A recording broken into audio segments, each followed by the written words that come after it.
मेरो नाम नागेन्द्र कुमार महतो। आज हामीहरूले सिक्छौँ म्याथको स्क्वायर निकाल्ने ट्रिकबाट कसरी हामीहरू स्क्वायर निकाल्छौँ।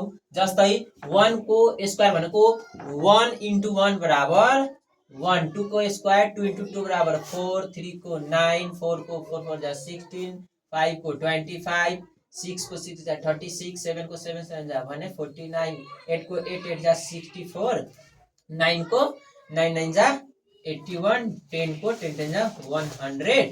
अब हामीहरूले चाहिँ यो एउटा ट्रिकबाट हामीहरू निकाल्छौँ यसको।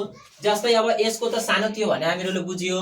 अब अर्को भनेको यो ठुलो संख्या छ भने 3 अङ्कको छ। अब हामीहरूले यो 3 अङ्कको कसरी निकाल्ने यसको एउटा ट्रिक छ कि हामीले सबभन्दा पहिला कि यो 104 छ, यसको 104 मा चाहे भने 4 प्लस गरिदिने।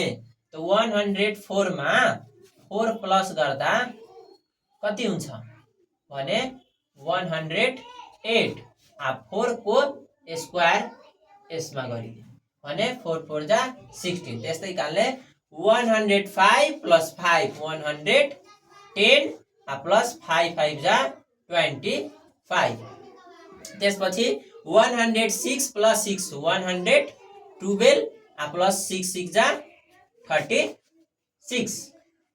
अब 107 को कसरी निकाल्ने। 107 प्लस 7 यो चाहिँ कति भयो 114 प्लस 7 7 जा भने 49।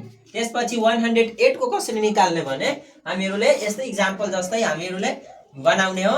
108 प्लस 8 116 प्लस 8 8 जा 64।